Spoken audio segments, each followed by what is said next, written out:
All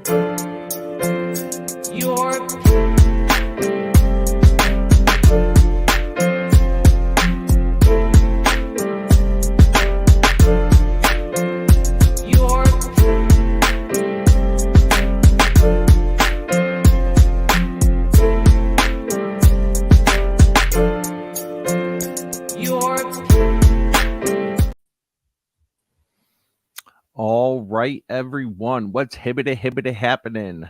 I'm stealing a quote from T-Bone over there, cousin Tony.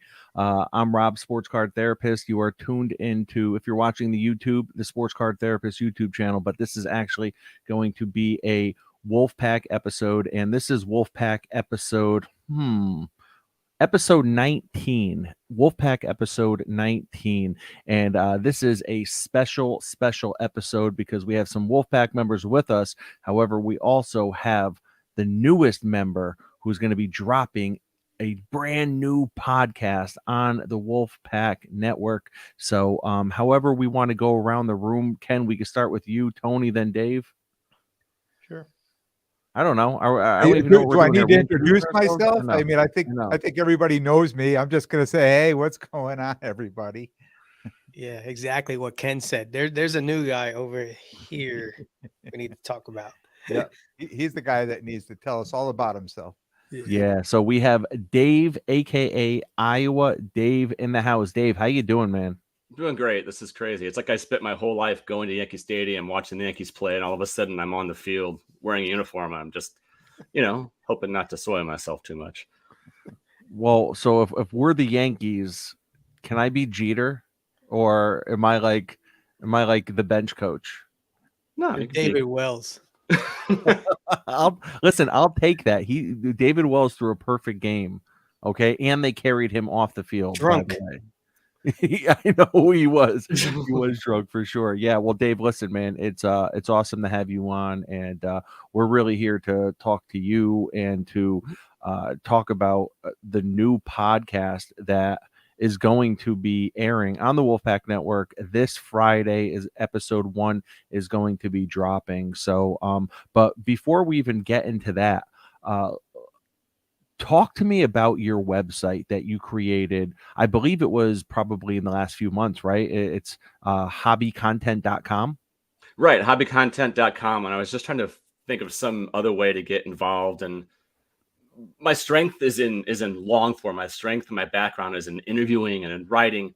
And I was trying to think of something I could bring to the hobby that wasn't as prevalent as I thought that it should be.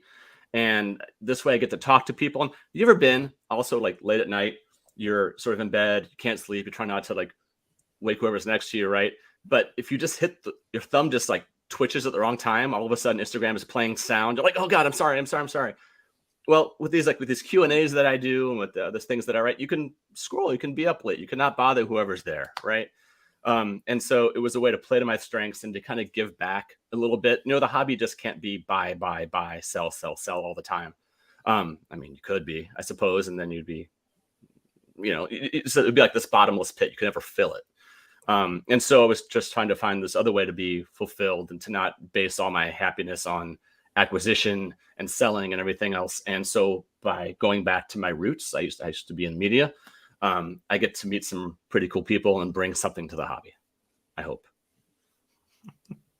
Nice. I know when I made your website for something I said, I was like, ooh, look at that. I forget what the heck it was, but I was like, it was interesting because I like the way, you kind of recap stuff. So yeah, that was like a little benchmark for me. I was like, ooh, look at that. I made the Iowa Dave website. So yeah, I felt the same way, when I was on there, and it was kind of cool because with mine, it was, what you wrote about on there was an interview I did with somebody, and I made a statement, and it kind of went past, and then you came back, and when I read I said, wow, somebody got it right, like somebody picked that up, and I just thought that was great because when you're podcasting, you have no idea. It's not like at the end, you can go out and ask all the other people around you, like, oh, did you get this? Did you get that? Because first of all, you have no idea who's listening, and second of all, not such a small percentage of people ever give a feedback, right? So you really don't know what people get and what they don't get. Right. Or if you do get feedback, it's negative. And so you don't know how much of it is genuine, how much of it is rational or irrational. And I remember that moment, right? You said something that was just came from your heart and something that you believed. And I thought, oh, let's acknowledge that. I have a really long commute for my job. It's I spend about 2.5 to 3 hours every day in the car, and that doesn't even count, driving the kids around and whatever else. And so the hobby podcast, like really got me through, and it was just, I don't know, it felt like a nice way of sort of giving back, and Yeah. I tried really hard. When I started putting on Instagram like the links to who has podcasts each day, I thought to myself, am I just trying to like ride someone else's coattails, or am I just trying to get likes? And I thought, if that's what I'm doing, I need to not do it. But that's not why. I wouldn't work very hard to not let that be what I hope is not the perception of it. It was just a way of saying, this content is out there. Some of you might like it. Give it a click. And at a 3-hour commute every day, you're listening to all that content, right? It's not like you've already listened to it probably before you even put it out there, or plan on listening to it with that many hours behind the windshield. Yeah. Yeah. And Craig, your Wolfpack member, Craig, asked me once in a message, do I listen to everything? And the answer is no. I mean, I can't possibly get to everything. But I listen to a lot. And it's helped really inform my hobby journey to help educate me, to figure out what is going on in this universe of ours. Yeah. And I love how you're talking about being involved in the hobby, trying to figure out a way to enjoy the hobby, because you're right. I think, and I myself get caught up with buy, not the NSYNC song, sell, and how can I enjoy the hobby in a different way? And definitely consuming content, without a doubt. And I think that's why content is so kind of like relevant with a lot of collectors, because it helps them enjoy different aspects of the hobby as well, and kind of takes it to, I'm not going to say in like a higher level, but it takes it to a different level kind of thing. But for you to say, you know what, I think even though I'm not necessarily putting out content, I want to continue to promote the content and be involved in the hobby space somehow. I think that's awesome. You're almost like creating a new lane that didn't exist before by doing that, right? And really, and it came to my attention because I started getting tagged in your post as like, hey, new episode today, bye. And then, there'd be anywhere from 3 to 5, podcasts. Now it's up to like 10, because you keep on adding more and more, which is awesome. But it definitely felt like a new lane, because I'm like, who is this Iowa Dave guy? That's awesome that he's, promoting these podcasts. Yeah. And it's all about connection too, right? This idea of you're not alone. And yeah, the pandemic separated everyone, but even still, it's, the more digital we go, the less chances we have to get together, and we get separated the older that we get. This is a way to bring new people into other people's lives, for me to connect with other people as well. And it's just been such an enjoyable trip so far. Yeah. At what point? Go ahead. Oh, I was going to say, it is amazing when you listen to it that you find out, the more you listen to content, you find out that there's so many other people out there just like you, right? So all of a sudden you start listening, you're like, yes, this guy gets it, like all of a sudden you're like, if we were neighbors, we would be best friends, right? With some of this, these podcasts, this content I consume, I feel that way. Yeah. 100%. Totally agree. Yeah. At what point do you run out of stuff to listen to during the week? Sometimes I just make myself take a break. Like I'm done talking about, I can't listen to this anymore. So I listen to a book or sports or politics or something else like that. So, whenever I put a new one in, when one ends and I put a new one on, and when I'm 3 minutes in and realize I'm not actually listening anymore, that's sort of the signal that gotcha. Back away. You're hitting back 15 seconds too many times. Like, what do they say? What? I'm done. Yeah. So, all right. So now, at what point did you start getting the thought, I think I might want to do a podcast, or at the very least,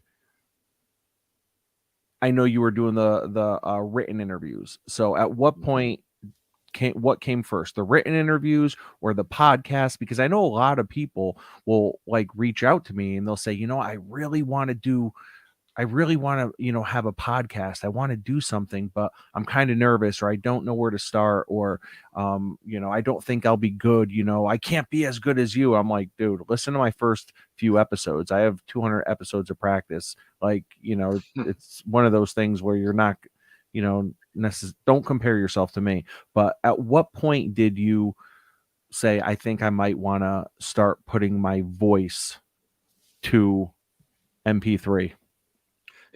To me, my voice is the written word first. That's my, I mean, as long as I can have a consciousness, I remember, and writing is how I express myself. And so doing the Q&As, those were first. And before that, there were essays. I'm going to bring some of those back now that I've got a handle on my schedule a little bit more, in addition to the weekly Q&As. But that was first. I thought about a podcast. I thought about whether the number one thing I thought about was, is there something that I contribute, or am I just going to be another middle-aged white guy talking to the hobby space? So like the people that I listen to, all of you, many others, they all contribute something to my hobby experience. It's great. And I thought, but can I do that? Or am I just going to be regurgitating the week's news? Or am I going to be doing something else? And so, Rob, you and I had a conversation through messages and talking about it, but I thought, and I said then, I need a not an angle, because that sounds like it's disingenuous, right? But I need to think, what can I bring that maybe others don't want to, or can't, or haven't yet. And then I thought about it for about a week, and this was, I don't know, 6 weeks, 8 weeks ago, whenever that was. And I thought, I'm on a budget, and I'm constantly always on a budget. And budget is a broad word. Like some people's budget is $1 million a month, and some people's budget is $100 a month. But every move that I make in this hobby, it is, there are these ideas in the back of my head of, is this the right thing? My pulse starts to race, right, when I'm making a purchase for $50. Got a few kids, full-time job, career. I'm happy with it, but could that money be going elsewhere? And I thought, there's no way that I'm the only one who has this very physical, visceral reaction to the hobby. I got a refund on an eBay purchase a couple of months ago, and all of a sudden there's this free money. And I did this Q&A a few weeks ago now with Kevin Cormier, right? And he said that sometimes he gets paralyzed when there are too many choices and too many options, and he's got the funds, that he'll lose out on opportunities. And that's actually what happened to me, where, there's this play money. I'm like, but I could be doing something else with it, or I could do this, or I could do that. I don't know. And I thought, this is something that needs to be talked through. And that's it. That's it. This is what I can bring. This is what I hope to articulate in this podcast, which is called the shallow end, because that's where I operate, in the shallow end of the hobby. It doesn't mean I don't have some cards that are, that take some time to save up for, but it just means every decision has to be carefully thought out. And it's not a matter of just impulse all the time. It's also a matter of practicality, and how else could I be potentially spending this money? It's interesting that you bring that up, because I remember when I jumped back into the hobby, I felt, and I jumped back in during the pandemic when things are good, right? So people were buying these huge cards, and they were flipping these huge cards, and I had a lot, Rob was kind of mentoring me through that time and saying, no, just keep leveling up, keep going up to a bigger card. And there was a point where I would like, keep spending money. I wouldn't, because I didn't feel like I had enough knowledge, right, of really what I was doing, and I didn't feel that comfortable. So I kind of set limits on everything. I made my own budget. I set my own limits, because I was afraid to go up. When I look back now, I say, now knowing what I know now, I throw my hands up and say, gee, I could have made so much money. Like if I would have taken this and bought all that, hindsight is 2020, but I get what you're saying too, is like when you're starting in anything, right, you want to take baby steps, right? You want to get as much knowledge as you can and feel comfortable doing it. 100%. And baby steps is exactly it. And I think any of us could look back when we first got into the hobby, or got back into the hobby, and my story is like everyone else's: collected as a kid, came back, a few years ago, type of a thing. I came back in when I went home to my dad's place in St. Louis, which is where I'm from, and just basically cleaned out all the cards out of one side of my closet. He's like, give me the space back. It's been 25 years. Give me the space. And so I graded about 12 cards, sold some, recycled a bunch of junk wax, but then really fell in love with some of the new stuff. And all of a sudden I was the world's biggest Darius Garland fan and Tyler Hero fan and Juan Soto fan and every other athlete who was big back in 2020. Right. But yeah, but the cards I was spending were $12, $18, $25.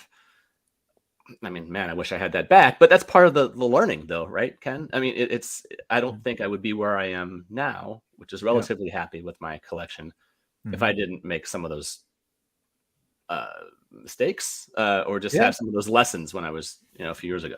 Yeah. And that's really what started my podcast, right? Was mistakes I was making. I brought the L's as well as the W's, in there, and try to help other people.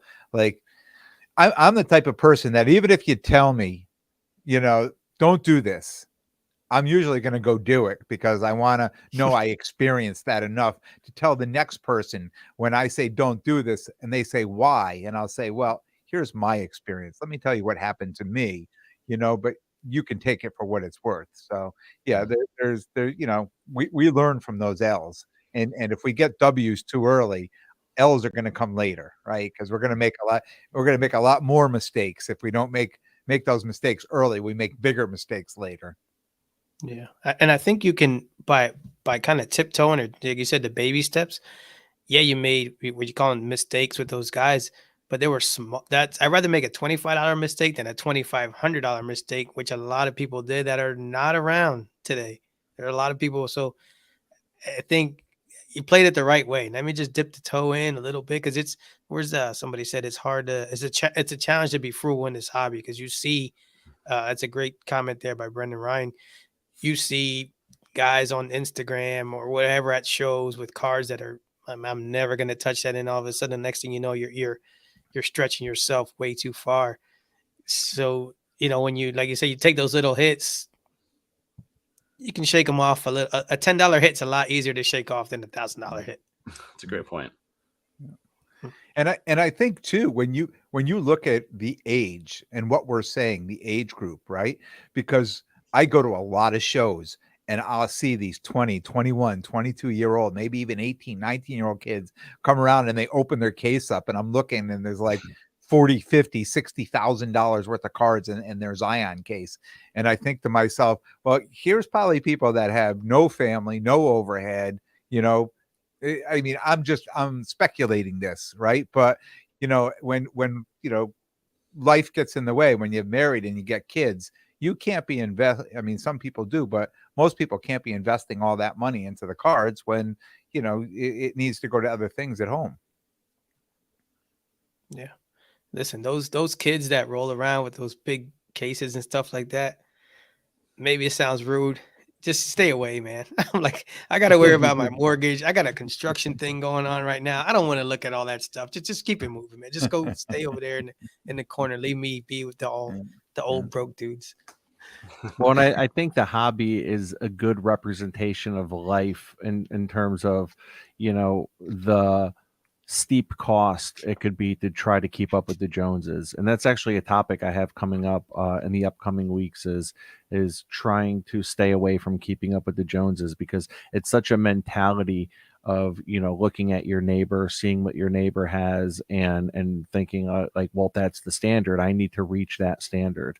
And yeah, in this hobby, it's not great, and especially with, the ongoing declining prices, which for me, I just welcome it so much. I've definitely lost big money on a couple of my bigger cards, but I don't even care about that, because I would much rather have it this way, where I feel like I'm buying stuff that is, just a little bit more in my price range now, and it's more stuff that I want to buy rather than I feel myself settling for. You know what I mean? Like I don't want to have to buy an inexpensive card just to scratch that itch. I want to be able to buy an inexpensive card because it's something I really want. And I think for me, that's something that's a lane I've really been coasting down for the last 6 months or so. Nice. Yeah, I've gone now almost 2 weeks without buying a card, just because now it's almost like I feel like I'm like cruise control, and it's not about like I don't know. And when you look, I mean, a lot of my stuff is I see my hobby stuff is online, and when you see the same 3, 4, 5 cards, it does nothing. So I'm just riding by. I'm on my 3 hour ride. It's just on the internet. I'm looking by. It's the same card the one guy had yesterday. That's now the other guy has, and the other guy has. And I don't know. I think once you find your lane, you just kind of keep it cool. And yeah, I'm with you on that, man. Yeah. And if you can stay focused too, I think that was something that I learned a lot over this last year, is to be focused on what I'm buying, like to, what I'm PCing, right? And keeping, because I set up at shows, so I have my inventory that I set up at shows is completely separate from what my PC is. And I figured that out. I figured out how to do that, because a lot of it, I would put stuff in the case behind me, and then I would take it out and bring it to a show and then put it back. And I'm like, I'm not going to do that anymore. I'm going to keep that inventory separate from this inventory. So when I'm buying for myself, right, I'm very focused on who I'm buying, what I'm buying. And I think that's important too when you're collecting. Yeah. I still think the dopamine hit, or not dopamine, what do you call it? What the thing when you get like the hit, like the dopamine? Yeah, it's dopamine. Yeah. Oh, I mean, it's real, right? Yeah. It's real. And, until you open the package, and then it's on to the next. And, that, again, that's part of it as well. And it's just, like Tony, like you were saying, it's practice and it's perspective. And it doesn't mean that any of us are perfect, right? I could, I could log off this, here in half an hour or so, and then immediately fall back into like, ooh, look at this one, and then buy it now. But yeah, I do think that the longer that you're in it, the more patient you become. Hopefully. Yeah. And let's get to some of these comments real quick, because we are on YouTube Live, so we have comments rolling in. A Collector's Dream Orlando says, hello, everyone. Brendan Ryan says, good evening, gentlemen. Nelson Nieves says, Dios mío, the Wolfpack. Ripping and Flipping Cards says, howdy, y'all. Nelson says, I'm hoping to get to the National and meet you at your trade night. I think we all are too. Ziggy No is in the house. He says, great insights. Sports cards are like fire. You can tell people it's hot and it can burn you, but we still need to touch the fire. Brendan Ryan in the house says, it's a challenge to be frugal in this hobby. Orlando said, I'm hoping to meet everyone at National as well. Ziggy says, that's the challenge. The hobby provides a method to pay as you play. That's very good point. James Lumen says, I hope I didn't miss much. I was putting the little to sleep. Congrats on starting up your podcast, Dave. Thanks, James. Yeah, absolutely. And it looks like Ziggy has a new alias called the Mothman. The Mothman is real, like a moth to the fire. The Loud Collector says, I finally caught you guys live. Let's go. And the Loud Collector says, comparison is the thief of joy. Also, Brendan Ryan says, it's definitely interesting. Higher cognitive strata this hobby attracts. And Orlando says, focus and patience is important in collecting. Mookie says, what's happening, Wolfpack? Mookie Chilton in the house. And Orlando says, Mookie, that was a great Jackie Robinson pickup. So, Dave, I know toward the beginning of this conversation, you had mentioned junk wax, right? And I know that the cousins have kind of coined the phrase nostalgia wax. And I've actually borrowed that phrase a few times on my podcast, nostalgia wax. So when you're talking about swimming in the shallow end, right? Where does junk wax, if at all, fit into that kind of discussion? It's huge, right? And Tony and I, it is nostalgia. But I'm older now, and so I don't just want to have an 85 Topps Dwight Gooden. I had that before, right? And I sold it for like $350, right? I thought I was going to retire on it when I had it back in 85, but now I like to have the junk wax. I like to have the nostalgia wax, but I like to have it in a higher grade. It sort of represents having grown up, higher standards. Plus, it's just nicer to look at, in my opinion. So it doesn't dominate my hobby, but it has a real place in it. I a couple weeks ago, I got an 83 traded Topps Darryl Strawberry rookie, right? Ooh. And, Nice. you know, here's a guy who's not in the Hall of Fame. He won't be in the Hall of Fame. His reputation was, you know, kind of a guy who squandered a bit, even though he also had some success as well. But man, when that card came, right, it's one that I always wanted when I was younger and just couldn't really afford. But now I've got it, and it's centered. The corners are sharp, and it's just a gorgeous card. It's that Mets sort of bright blue of the early 80s. The 83 Topps is one of my favorite top sets of the decade, and it just looks amazing. So when I do get those, I keep those in a row of my case because it's, you know, and then sometimes I'm just feeling a certain way. Like I just, you know, thinking about an old friend or some movie comes on that I thought, oh, I saw that when I was a kid. That's where I'm going to go that night, right? I'm going to go to that row of high-end junk wax and just remember and just think, yeah, there it is. So there it is. Pop a million. Is that someone's phone number or the pop count? But great looking cards. No, that's awesome, man. That's awesome.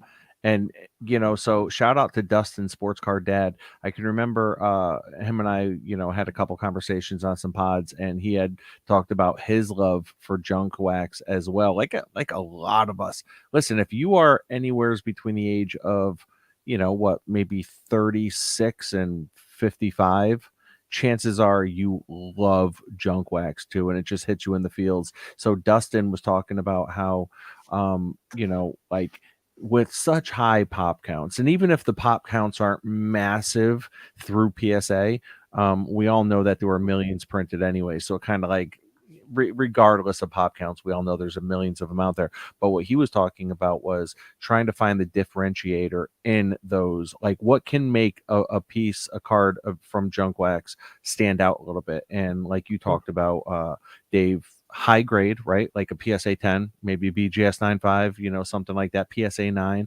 Usually go for a really well centered 9, because even at that level, the 10s just aren't. I can put the money someplace else, right? I can get 3 or 4 or 5 PSA 9s of cards that I want, as opposed to 110. Yeah, absolutely. So yeah, he was talking about liking, like, and this is going high. This is probably going more mid end than low end, but he was talking about trying to get, you know, certain cards with an in-person on-card auto, and have it graded 1010, a PSA 1010. Those cards have probably got to be like your strawberry right there. If that was a PSA 1010, that would probably be a couple grand, I would imagine. Yeah, the 84 Fleer Puckett update autographed is going to go even beyond that. Yep, if you're in the hall. Yeah. So point being, like, the junk wax, I think, hits everyone in the feels. So regardless of what level your pocketbook is at, or whatever your budget is, we can all still enjoy this stuff that we've been beaten down with the notion of it's not worth anything. Yep. Yeah. Like I said, it's worth something to me. Right? Yeah. I mean, So, all right. So Dave, do you have any cards, any recent mail days, anything that you would like to show off? Because I know we all brought some stuff. So what do you have? I do. I've got one. I came today, and it is the aforementioned PSA 9 grade that I just talked about. It is I'm just going to show it. It is a 1990 Leaf Frank Thomas rookie, PSA 9. And if you've seen these cards, you know that they're very rarely centered. And if they are, they usually get the 10. I didn't really want to pay for the 10. Finally found a 9 for like 35, 40 bucks, and actually ended up selling another card for 30 bucks just because I didn't want to, you know, I didn't really need the card, but at the same time, I didn't want to absorb that little hit because I didn't need it. So here it is. I'll hold it back. Hopefully the light, you know, works. There we go. So yeah. That's iconic, that card. It is. You know, there's that 90 Topps one where he's kind of kneeling, and there's the version where his name isn't there. That's when he was still wearing the Auburn jersey on that card. Yeah, and I think it's kind of a dull shot, right? But this is Frank is a hitter, right? Oh yeah. Frank Thomas is a hitter. And I put a card on my Instagram last week or 2 weeks ago of Mark McGuire, and I bought it because I thought it was really funny, because it was a picture of him catching a pop-up. And I was just dying to know, like, what is the editor think, the photographer thinking, saying, okay, here's one of the sluggers of his generation, and let's get him catching a pop-up. Right? That's what I think of when I think of that 1990 Topps Frank Thomas rookie. It's Frank Thomas, but it's not Frank Thomas, right? The leaf card is the Frank Thomas. So I added it. I opened it up. I showed one of my kids. They were unimpressed. I looked at it again. I loved it. And that's one that I'm just going to pull out from time to time. That's the kind of thing that really keeps me going, for sure. And I do collect, I collect a lot of baseball, mostly some basketball. And that baseball range, I will go into vintage. I will go into ultra modern. But when I just sort of do want to get that fix, and I don't want to break the bank, and I do want to scratch the nostalgia itch, it's gonna be nostalgia wax. Yeah, absolutely. What do you guys bring? Looks like Tony's calling an audible on the play because he's searching for some other. Yeah, no, it's funny. Dave says that because no, it's not even. It's just when you said about Frank Thomas like that, like I have a Donovan McNabb card and he's handing the ball off, and I'm like, really, man? Like that's such a great point. I get, yeah, of all things. I mean, this should either be, here you go, Rob, throwing up, or throwing the ball on the ground or something like that. But really handing off, that's where you guys came up with. That's almost like that Brett Favre, I think it's a 91 upper deck card where he's sitting on the bench drinking like a cup of Gatorade. It's like, dude, this is Brett Favre, probably the biggest gunslinger in NFL history. Like no one's slaying the ball like Brett Favre. Yeah, he's sitting on the bench with his headset on. it's the Bo Jackson Topps rookie. He's sitting on the bench looking over his shoulder, right? Like, yeah. But that I love that super rookie, that Bo Jackson super rookie. Love it. Good call there, Mookie, with Von Hayes. Oh, Von Hayes.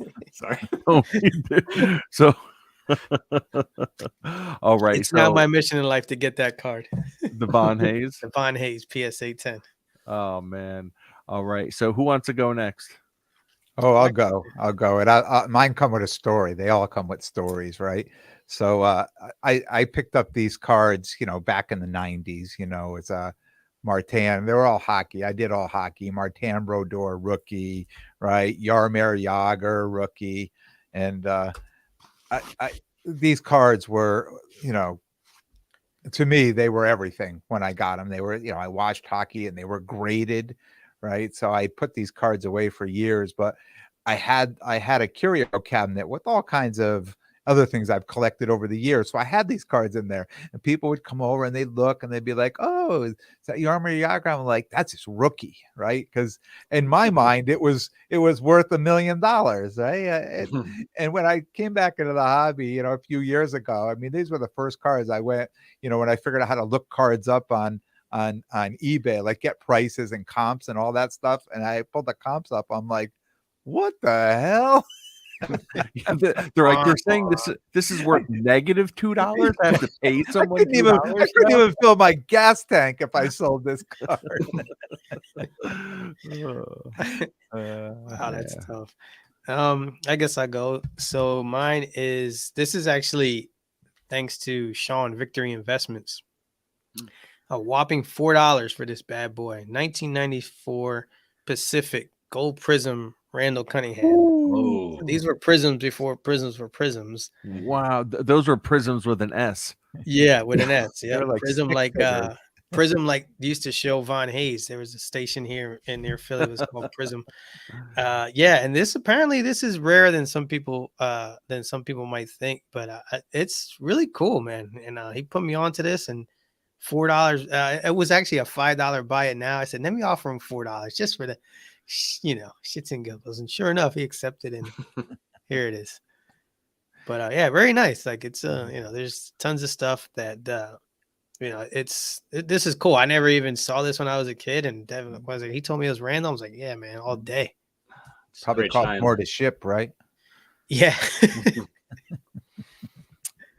So I will, if someone has a buy it now up for $5, but they have a make an offer, you better believe I am going to always offer $4. That's exactly what it was. But listen, it's only because I love the art of the negotiation, and I think that plays such an intricate part of why people are so enamored with the hobby. Like cards, yes, sports, yes, we all know that.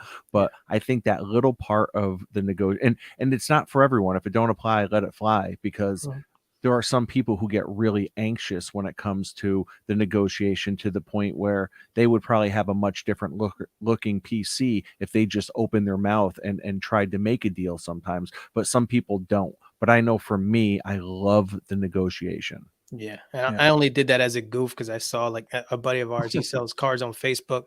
For $1, they offer him 75 cents. He puts 50 cents, they offer him 30 cents. I'm that like, I wouldn't. That yeah. Oh, dude, it's the craziest thing you ever see. But he deals with it all the time, and I'm like, don't you get tired of that? He's like, no, because sometimes he goes, I do the same thing.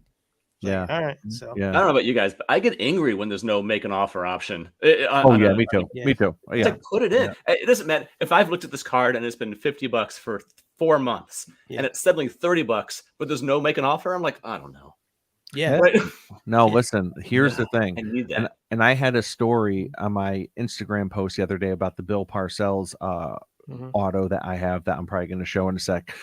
All you got to do is reach out to them, or just if someone doesn't have a make an offer and that's preventing you from actually, or if you've been watching it for months and never once have they sent like even a 5% discount offer, just message them, say, hey, do you have any room on this? I would love to buy it. But what really grinds my gears is when, say, a card is $40 and they have a make an offer, and it has me offering all the way up to $38. Yeah, I'm like, what the it's point? still denied. Okay, and now I only have one offer left. Yeah. Okay, and I'm like, what do I do? Yeah, I'm all done. On to the next. Yeah. But it's funny. I remember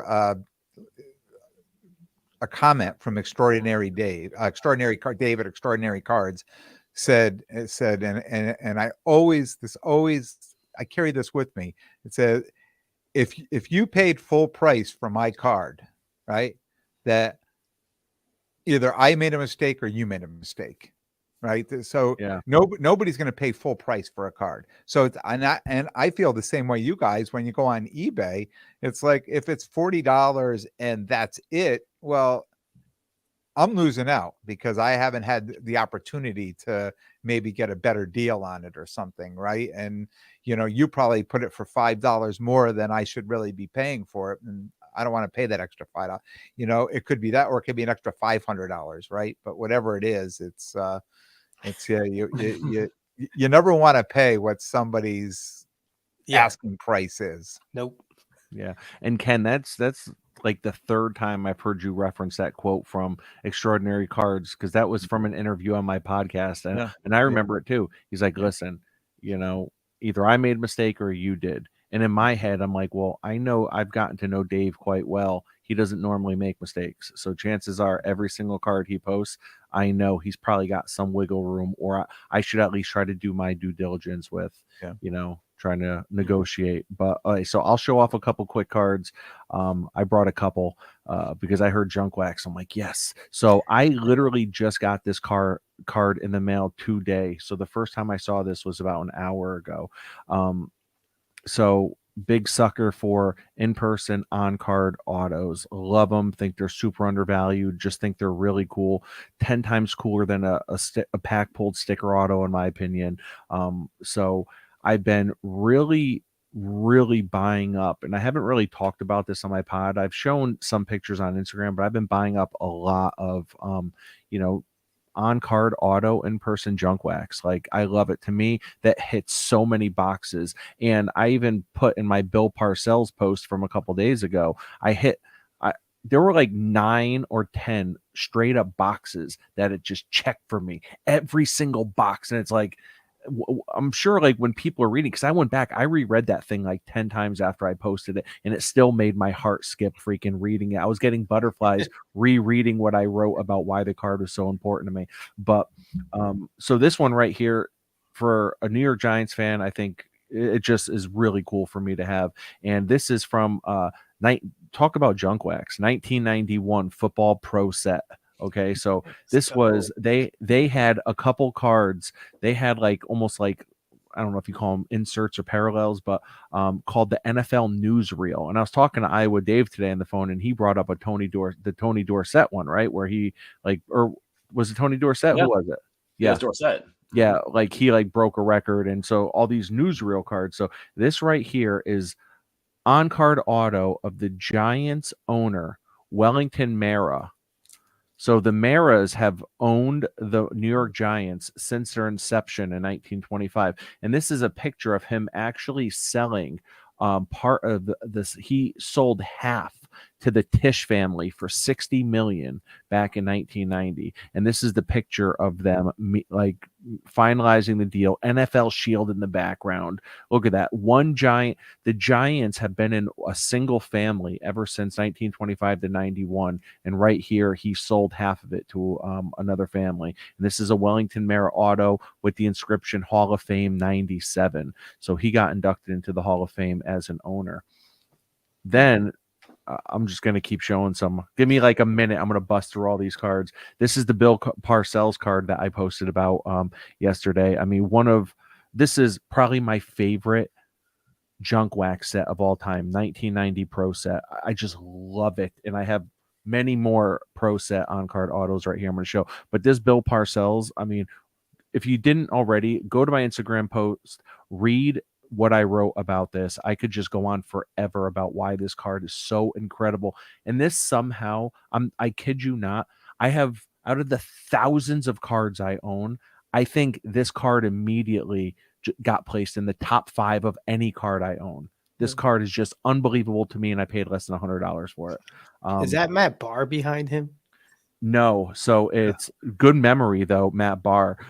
It looks like it's Sean Landetta, our punter. Okay, I wasn't sure if it was because I was okay. Yep. Then I see Carl Banks, middle linebacker, Carl Banks, and then I see a wide receiver. It looks like probably Stephen Baker. So you have a defender, a wide receiver, and then special teams directly behind him. Talk about having every aspect of the team behind you. Unbelievable. Okay, next. To piggyback off the 1990 Pro set, I have this mini PC. I call it mini. It's probably about 20 autographs now, maybe 30 of this era Giants, because this is my Giants. This was my era. Look at Mookie's comment. Dude bought half an NFL team for 60. I know, right? So I have a mini PC, probably about 30 autographs of the Giants' biggest opponents during that small period. Their biggest opponent. So for me, the two most iconic opponents that the Giants had in like 89 to 91 were the San Francisco 49ers and the Buffalo Bills because of the Super Bowl. So I have a George Seifert on-card auto, 49ers coach from 1990, Pro set. Dude, I think this was like $15. So then moving on, I just have a crap ton of junk wax on card auto Phil Simms. That's 89 Pro set. Here is Score Top Gun Phil Simms.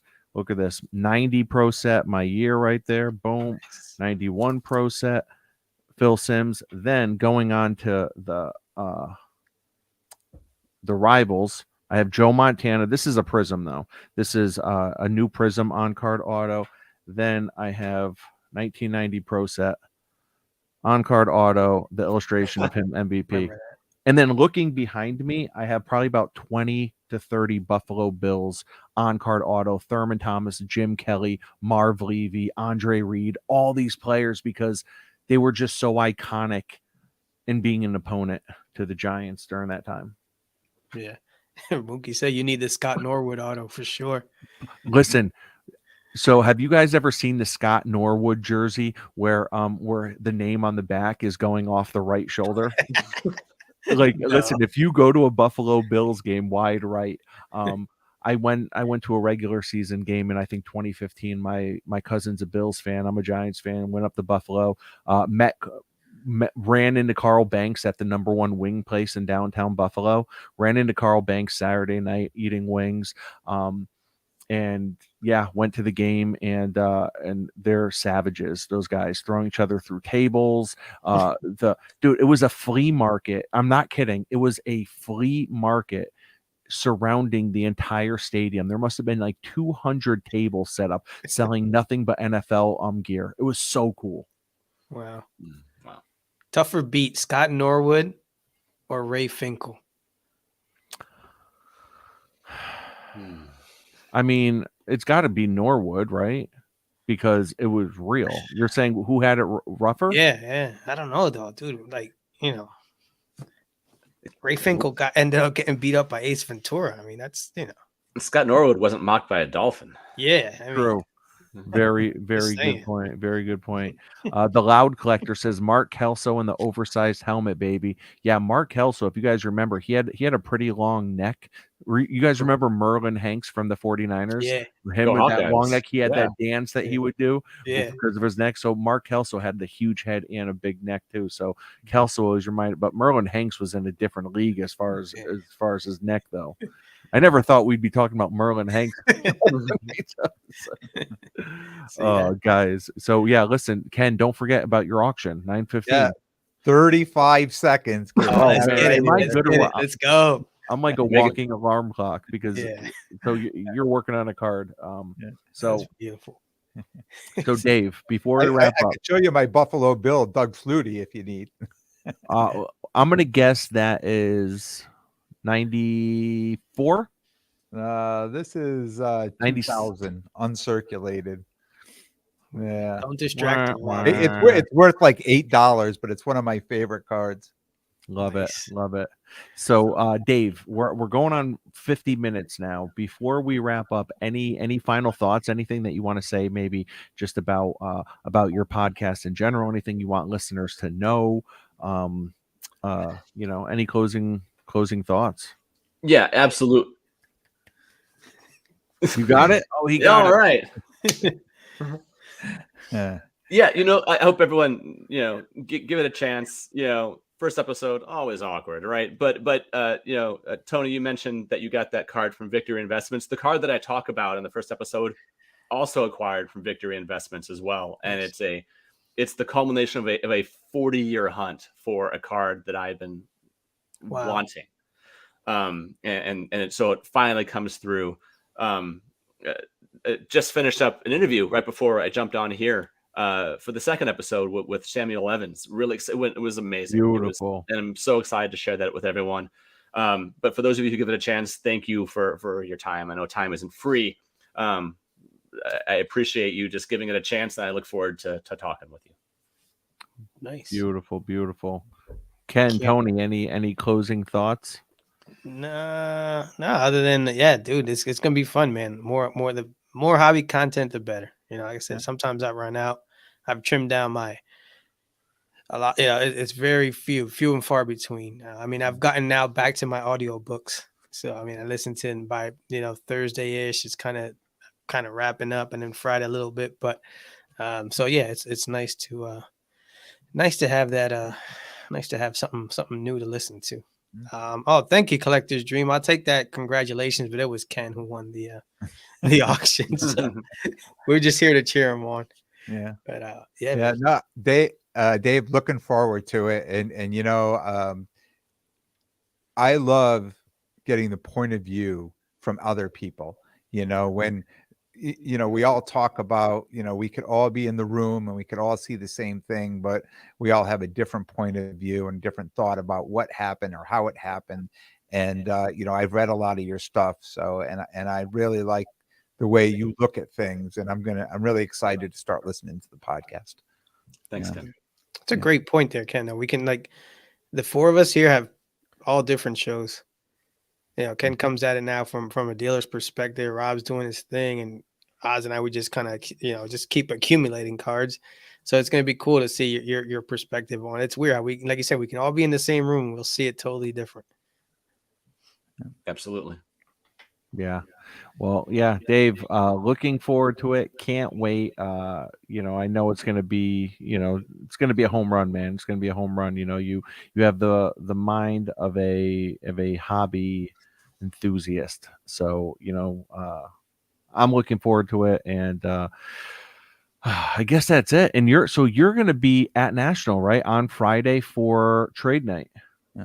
I will be there. I am leaving first thing in the morning, where I live, eastern part of the state of Iowa, and so I can be in Chicago in about 3 hours. So I'll be there when doors open, and I will be there the entire day, including trade night.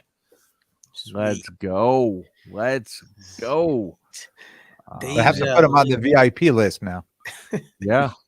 Yeah, absolutely. You got a So, big head. ripping and flipping cards wants to know Dave's link. So, ripping and flipping cards, just go to the Wolfpack network. He's going to be coming out on the Wolfpack network. So, we're definitely excited to have him there. So, same place, iTunes, Spotify, everywhere you listen to Sports Card Therapist, Sports Card Lessons, or Cousins. Go to Wolfpack. Boom, you'll be able to find him. So, yeah, trade night. Looking forward to Dave meeting you in person for the first time. And yeah, looking forward to seeing everyone. So, Dave, you want to take us out? I do. Thanks, everyone. Have a great rest of the week. I look forward to talking with you. Peace.